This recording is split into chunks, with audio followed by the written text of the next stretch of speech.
My name is Ron. I'm a semi-retired business person, and this is my third and hopefully final van I build. So this is an all DIY van. It's a culmination of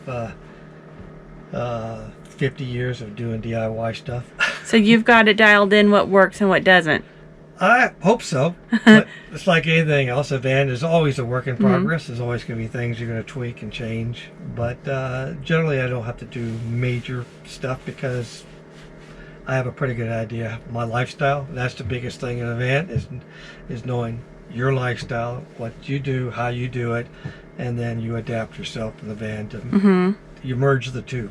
Okay. So it's kind of like a wedding between you and your van, and you have to alter the van and you have to alter yourself to make it all work. Very true. And what kind of van is this? This is a Dodge Promaster 3500 extended. And is that the 159-inch wheelbase? Yes. Okay. So that's the largest Promaster they make. Okay. So, now it's a little bit smaller. I also have a Sprinter 170, and this one is about a little over a foot shorter than that one is. But the nice thing is you can park this in most parking spots without any problems. So a lot of people will probably wonder why, if you have a Sprinter, you now have a Dodge. Well, that's a good question, and I would probably have bought a Sprinter, but I actually looked at buying a Sprinter, a new one, because I have two vans. One's with the office of the work that stays with them, and this one is for my tour coming up. And I wanted to buy a Sprinter, but they didn't offer a gas version of the Sprinter until beginning of 2019, and they didn't offer the gas version available till later in 2019 that you could get a hold of them. And so it was too late to get one and do a build out and then leave when I wanted to leave. And so I opted for the Promaster because it's a gas model. Okay. And it'll allow me to go places in the world where the diesel won't. Okay. Because the diesel is low sulfur, so it requires having, basically first world diesel available, and gas you can buy anywhere. Gotcha. So if I'm in Mongolia, I can buy gas and put in this thing and keep driving. Now your cupboards are fabulous. I've never seen such beautiful artwork. Did you do this? It would be nice if I said I could, but that's one thing beyond my DIY skills. A friend of mine is an artist, and this is all hand done by with a little burning tool. Okay. It's just hours and hours and hours of work, and I won't say how much it cost, but that's okay. It was, a labor of love, and yeah, it's my art gallery. And now all do these all mean something special to you? They all mean, they're all either places I've been. Well, they all are places I've been. So around different parts of the world, anywhere from Oregon to Spain, Scotland, Arizona, Washington State, the Rocky Mountains, Colorado, places like that. So, and I travel a fair amount, either in Europe or in Asia. So now, when you're not in your van traveling, do you have some place you call home? Yeah, my home is in Portland, just outside of Portland, Oregon. Okay. So that's where but the van is. Even in Portland, I live in the van. So. Okay. Gotcha. I like the space, and it's a lot less upkeep than having a house. All right, now you showed me your bed earlier, but can you show us how your bed works? Because a lot of people like a dedicated bed because they complain about the fact that they have to take it down, and I can understand most beds are a real pain in the butt to deconstruct. And my last van that I have, the other van that I have, is a work van, and I needed to be able to have people come in and have a meeting, and I take it to clients or to stores because I'm laying out gear to show them, and I don't want to bring them into something that looks like a bedroom.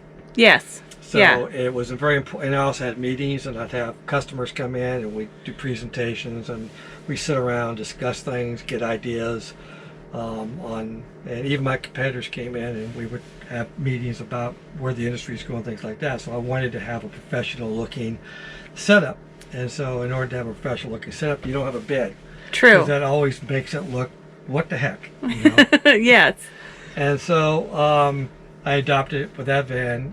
Found a company who could do a flip bed that was comfortable, that was fast, and they made this up. And this is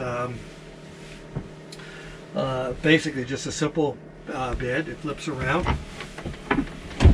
and converts, and then I keep a sleeping bag and a pillow Nice. here, and then all ready. And then in the morning I just turn it around, flip it back over. And that was literally like 5 seconds. Yeah, and that's it.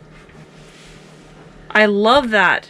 And so it's way faster than, I mean, even if you have a bed that's fixed, you're going to want to rearrange, tuck your stuff in, pull your stuff out, and then just doing that. It takes longer than what you just did. Moving all the window blinds, everything else. That setting up takes way more time than it just takes to do that. And you also have a functioning bed and a functioning couch that's comfortable as a couch. Yeah. And you can have, this one's big enough for 4 people to sit on. Yeah. And so both of your seats must swivel, right? And both the front seats swivel around. So you can get like, what, 7 or 8 people in here? There's 6 people here, got 4 people here, 2 people in front, and you can actually have a regular chair to sit back in here. So you can have 7 people sitting in here comfortably on a rainy day and discuss. And I cook a lot, so I have plenty of counter space I can lay out for food. This is 10 feet of counter space from end to end. So it's induction, so I'm guessing there's no propane? I just have one small propane canister that handles my hot water for the shower in the back. Okay. And that's it. And it's just a little small camp thing, and that'll last for weeks. Okay.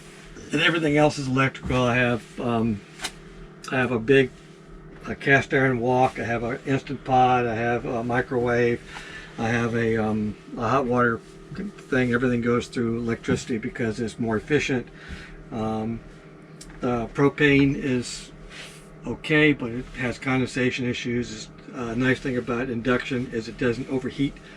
So if it's a hot day, it doesn't add a lot of heat into the van. Gotcha. Make it hotter. Yeah. It's more efficient than propane is in terms of BTU for the power than propane is. The other thing with propane is propane's fine if you stay in U.S. But if you see anybody who's in Europe and they're carrying propane, every country has a different connector for the propane. I have seen that, yes. And you have to go buy all kinds of connectors and make sure you have the right connector, and different kinds of tanks that people won't fill up if they don't have the certain right kind of tank. So it becomes a real nightmare. That's a very good point. So you must have a pretty good battery bank. I have about 10 kilowatts of battery power, which in most normal terms would be about 840 amp hours of lithium. Which is a lot. Which is a lot. Well, it's all Tesla batteries, so they're very small, they're very compact, and they're out of the way. So they're. Now, do you have a toilet? I do have a toilet.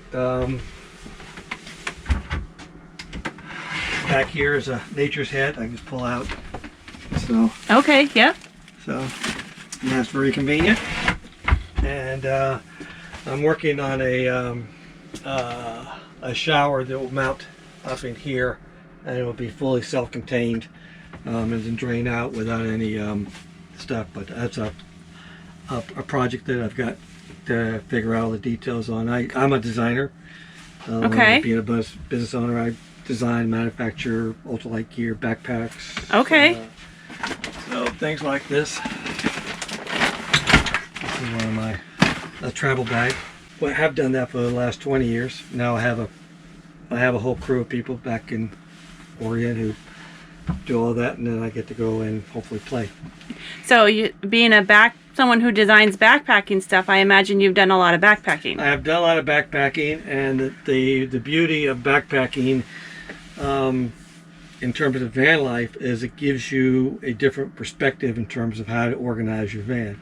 Because if you can be comfortable spending 3 or 4 or 5 months hiking every day out in the woods and just carrying basically a pack about that size and living off of very little, then when you move into a van, you realize what you need and don't need to be comfortable. You can Very add true. those things.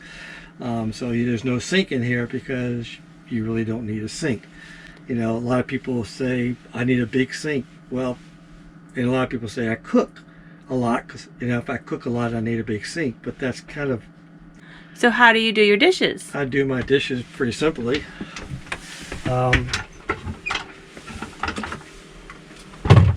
With paper towels, and this is vinegar. Okay. One of these will last me a month. And I do my dishes as I'm cooking. So as I cook something and I finish the pot, I clean the pot immediately and put it away. And so by the time I'm done cooking, the only thing I've got dirty is the plate That you're I eating put on. the food off of. And then when that's done, I clean that and everything's put away. This will last, literally will clean everything for at least a month if you do it right. Okay. That's all the water you need. And is that just vinegar, or is that It's a vinegar mixture. It's, you buy it like that? Yeah, this comes from, you get it at Walmart, other places. It's called Four Monks Bunch. Or you can make it yourself. You can just basically get a spray bottle and you go buy some 5% vinegar and do a 50-50 mixture of vinegar and water. And with a 5% acidity, and that works fine. Okay. That's really all you need to clean with. And believe me, I cook a lot. So with the Instant Pots, and so okay, this is a cast iron wok that I use pretty much on a daily basis, and all kinds of stuff. So you can do world-class cooking without a sink. okay. You were telling me about your floor, and you had some really good observations that I didn't think of about how to install a floor. Well, I look for, I've had a number of floors, and this is my third van. First one I had was 2003, I guess, when the Sprinters first came to the United States. I bought a Sprinter in 2003. And I've had a number of everything from carpet in there to cheap tile to all kinds of stuff. Most of it, some of it worked, some of it didn't work. And this one I went to a little heavier duty, waterproof. This is a floor. This is basically Home Depot. It's called Life Proof. It is a little thicker, so it's a little heavier floor than a lot of people would like to put in the van. The advantage of this floor, though, is the planks are the full width of the van. Well, most people do from front to back. They do the front to back, and what that does is when you do them front to back, it creates butt joints on the between boards on the narrow side and the cross ones.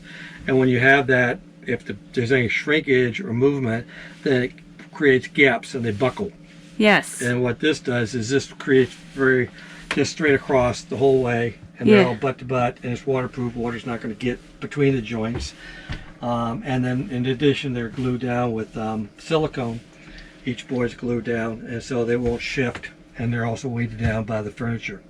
You told me a really good thing when I asked you if you had any advice for new people getting into van life, and you said, I was fortunate when I bought my first van, because I bought my first van.